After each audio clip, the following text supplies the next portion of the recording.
अपने भृगु नंदी नाड़ी ज्योतिष के क्लास में आप अक्सर ये कहते हैं कि 1 मिनट के भीतर भविष्यवाणी की जा सकती है। जरा इस बिंदु को स्पष्ट करें। भृगु नंदी नाड़ी की यही खूबसूरती है। भृगु नंदी नाड़ी की स्टडी में ये बताया गया है और भृगु नंदी नाड़ी की स्टडी में ये देखा गया है कि विद इन ए मिनट आप किसी भी विषय वस्तु को लेकर उसका प्रेडिक्शन कर सकते हैं, क्योंकि भृगु नंदी नाड़ी में हर एक कार्य के लिए उनके कारक ग्रह एक्सप्लेन किए गए। मान लीजिए उदाहरण के लिए मैं आपको कहता हूँ एजुकेशन, किसी व्यक्ति का की शिक्षा क्या होगी, उसका एजुकेशन कैसा होगा, किस क्षेत्र में होगा, किस सेक्टर में उसे जाना चाहिए, क्या पढ़ाई लेकर करना चाहिए। एजुकेशन का कारक है बुध। जब भी आपको किसी का एजुकेशन देखना हो, आप किसी की भी कुंडली में देखिए कि बुध के साथ बाकी प्लैनेट का क्या पोजीशन है। बुध के साथ नॉर्मली बोला गया है, एक सरस्वती योगा होता है कि Mercury plus Jupiter plus Venus, अगर ये आपस में हो तो ये एक सरस्वती योगा है, बुद्धादित्य योग हो। और कई बार आप देखेंगे कि कुछ लोगों को बहुविद्या का भी योग होता है। मरकरी के साथ अगर जुपिटर हो या मरकरी के साथ राहु हो तो आप ये मान के चलिए कि उसका मल्टीपल सेक्टर में उसकी जानकारी रहेगी, एक सेक्टर के अलावा भी किसी दूसरे सेक्टर में भी उसका ज्ञान बहुत अच्छा रहेगा। और आपको देखना यह है कि अगर किसी भी तरह से मरकरी से रिलेशन, तो मरकरी से रिलेशन हम लोग कैसे देखेंगे, मरकरी के साथ बाकी प्लैनेट का रिलेशन आपको देखना है। और किन किन हाउसेस में देखना है, मरकरी से 1, 5, 9, 3, 7, 11, 2, 12, मरकरी से, नॉट फ्रॉम लग्न।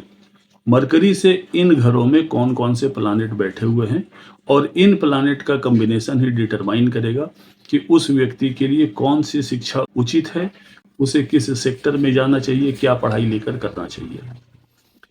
एक जनरल बात मैं बताऊं कि अगर मरकरी से 1, 5, 9, 3, 7, 11, 2, 12 में जुपिटर बैठा हुआ हो तो आप मान करके चलिए कि ये पढ़ाई लिखाई करेगा, ठीक है। मरकरी इटसेल्फ जहां बैठा है वो इंटेलिजेंस को डिनोट करता है। ऑफ कोर्स मरकरी से 2, 12 भी देख लेना चाहिए, क्योंकि ये देख लेना पड़ता है कि इसके इफेक्ट क्या है। मरकरी से जो 4th हाउस है वो प्राइमरी एजुकेशन शो करता है, मरकरी से 5th house college education show करता है और मरकरी से 9th house higher education show करता है।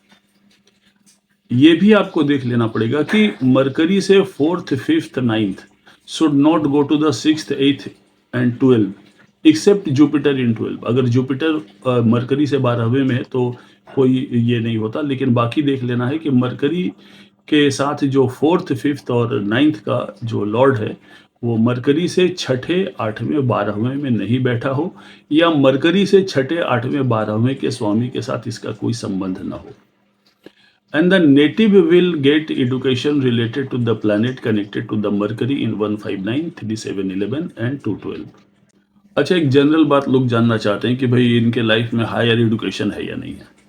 तो एक मैं बता दूं, बड़ा सिंपल सा फॉर्मूला है।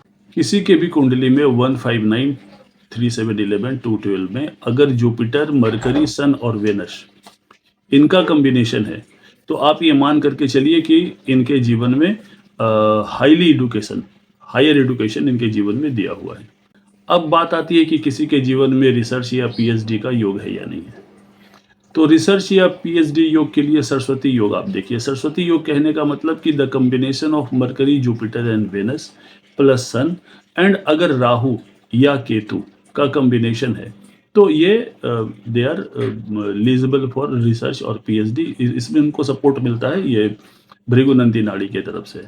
सरस्वती योगा अपने आप में ही फास्ट लर्निंग का एक चीज़ देता है। अच्छा, कई बार फॉरेन स्टडीज़ की भी बात आती है कि फॉरेन कंट्री में जाके हमारी स्टडी होगी या नहीं होगी। तो यहाँ पे एक चीज़ ध्यान देना है कि अगर वेनस या जुपिटर या सन का कॉम्बिनेशन मरकरी और मून के साथ रहे प्लस राहु और केतु रहे तो इनके चांसेस होते हैं कि they can go to foreign countries for their study. और एक बात अब आती है नो एजुकेशन योगा। ये ऐसा भी है कि भाई इनका अपना एजुकेशन कंप्लीट नहीं हो पाएगा, भले ही अपने क्षेत्र में काफ़ी तरक्की कर लें, ये डिपेंड करता है बाकी प्लैनेट पोजीशन पे।